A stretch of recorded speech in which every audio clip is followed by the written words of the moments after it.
ओम नमः शिवाय। दोस्तों, कैसे हैं आप सब। आप सभी को आने वाली गणेश चतुर्थी की ढेर सारी शुभकामनाएं।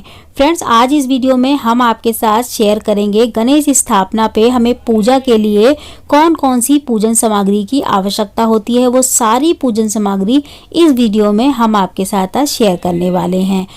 तो चलिए वीडियो को चालू करते हैं। तो देखिए, सबसे पहले गणेश स्थापना के लिए हमें एक दरबार लगाना है, चौकी लेनी है। आप चाहें तो कोई टेबल भी ले सकते हैं, टेबल नहीं है तो एक चौकी ले ले।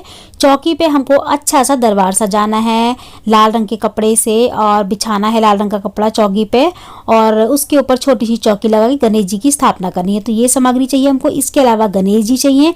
गणेश जी देखिए, हो सके तो आप मिट्टी के ही लेके आएँ। जो पीओपी वगैरह के बने होते हैं ना, वो बिल्कुल ना लाएं, क्योंकि वो जो है ना विसर्जन होने के बाद गलते नहीं हैं और ऐसे ही पड़े रहते हैं। तो हमें हो सके तो मिट्टी के गणेश जी ही लेके आने हैं। ठीक है, तो हमें एक गणेश जी चाहिए। और इसके अलावा हमें घर के जो गणेश जी होते हैं, जो हम घर में जिनकी डेली में पूजा करते हैं, वो वाले गणेश जी भी चाहिए। लेकिन उनका विसर्जन नहीं करना है, क्योंकि जब गणेश जी हम गणेश जी की जब विसर्जन करने जाते हैं तो हमारे घर में गणेश जी अपनी जगह छोड़ते हैं। तो हमें इसलिए एक और गणेश जी रखने होते हैं ताकि वो अपनी जगह ना छोड़ें। ठीक है, क्योंकि ये सबके विघ्नहर्ता हैं। कोई नहीं चाहता कि हमारे घर से गणपति जी जाएं, तो इसीलिए हमें 2 गणेश जी रखने हैं ताकि वो अपनी जगह ना छोड़ें। इसके अलावा 2 सुपारी चाहिए हमें रिद्धि सिद्धि बनाने के लिए।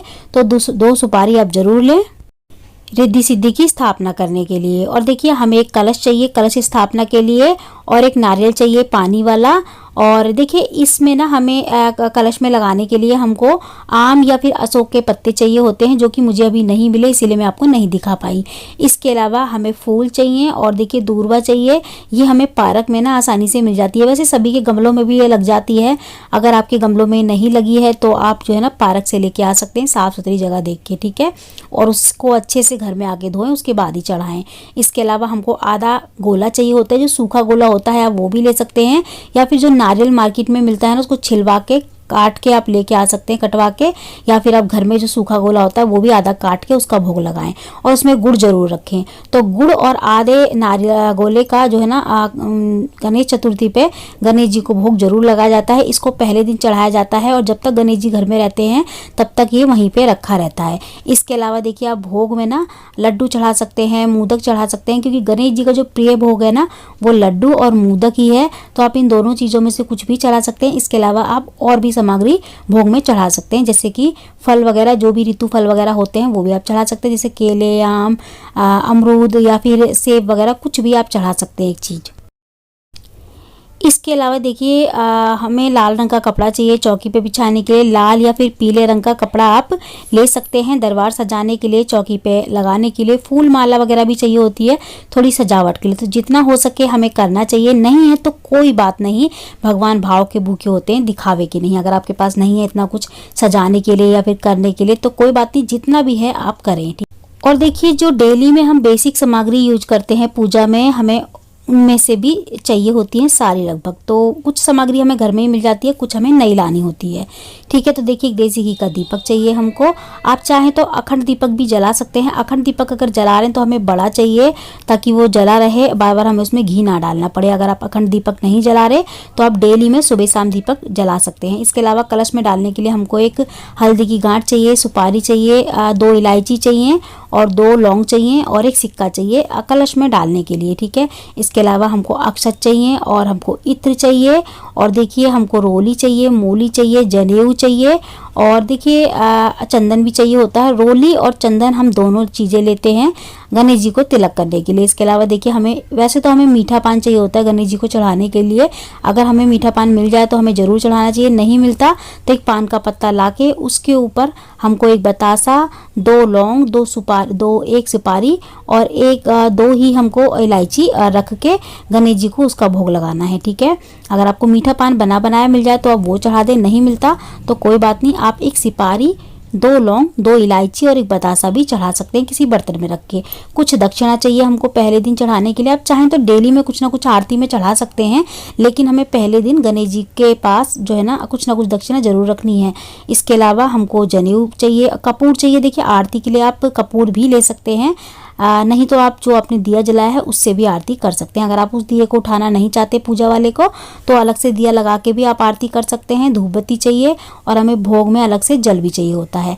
देखिए बहुत सारे लोगों का कहना होता है कि गणेश चतुर्थी पे या गणेश स्थापना में हमको क्या अखंड दिया ही जलाना होता है, हम बेसिक जैसे डेली में सुबह शाम दिया जलाते हैं वैसे नहीं जला सकते। जी नहीं, आप जला सकते हैं। आप जरूरी नहीं है कि हमें अखंड दिया ही जलाना हो, ये हमारी सुविधा के अनुसार होता है। देखिए अब हम जब हमारे नवरात्रे आते हैं तो उसमें बहुत सारे लोग तो अखंड दीप जलाते हैं और बहुत सारे लोग जो है ना नॉर्मल दीपक जलाते हैं सुबह शाम। तो आप ऐसे कर सकते हैं, जरूरी नहीं है कि सब जला रहे हैं तो आप भी अखंड जोत जलाएं, अखंड दीपक जलाएं। तो आप जो है ना नॉर्मल सुबह शाम दिया जला सकते हैं। अखंड दीपक नहीं जलाना चाहते तो कोई बात नहीं, कोई डरने वाली बात नहीं है ऐसी कि हमने गणेश स्थापना करी है तो हमको अखंड दीपक ही जलाना हो, ऐसा कुछ नहीं है। कहीं नहीं लिखा कि हमें अखंड दीपक ही जलाना चाहिए। हम नॉर्मल सुबह शाम दीपक जला के जब हम पूजा करें तब दीपक जला लें बस। और अखंड दीपक अगर आप जला रहे हैं तो हमें ध्यान रखना है अखंड दीपक बुझना नहीं चाहिए। जितने भी दिन के लिए आप गणपति स्थापना कर रहे हैं उतने दिन के लिए वो दीपक जलना चाहिए। दीपक बड़ा लेना है हमको और बड़ी सी बाती लेनी है ताकि बाती वगैरह कम ना पड़े, ठीक है। और इसके अलावा देखिए यही सारी सामग्री हमें ना गणेश चतुर्थी पे चाहिए होती है। और वैसे तो देखिए ये बेसिक सामग्री है जो हमें चाहिए ही होती है। अगर हमें फिर भी लगता है इसमें थोड़ा कम या ज़्यादा है तो आप देख के बढ़ा घटा सकते हैं। तो फ्रेंड्स गणेश चतुर्थी है इस बार 2025 में 27 अगस्त की। तो हमारी जो गणपति जी की स्थापना होगी वो है 27 अगस्त को। तो 27 अगस्त को हम गणपति जी की स्थापना करेंगे और यही सारी सामग्री हमें चाहिए होती है। अगर आपको कुछ भी जानना हो, पूछना हो तो आप मुझसे कमेंट बॉक्स में पूछ सकते हैं। मैं आपके हर सवाल का जवाब जरूर दूंगी, चाहे थोड़ी देर से ही सही लेकिन जरूर दूंगी। और अगर आपको कोई बहुत ज़्यादा ज़रूरी चीज़ जाननी है तो आप फिर पहले से ही कमेंट करें ताकि मैं देख सकूं और आपको बता सकूं इस चीज़ के बारे में, ठीक है फ्रेंड्स। और इसके अलावा और जिसको भी हमारी ये वीडियो पसंद आई हो तो कमेंट बॉक्स में गणपति बप्पा मोरया जरूर लिख के जाएं। Thank you. आज के लिए इतना ही। मैं मिलती हूँ आपसे अगली वीडियो में ऐसी ही अच्छी सी एक और वीडियो के साथ। जब तक के लिए ओम नमः शिवाय, जय माता दी, राधे राधे।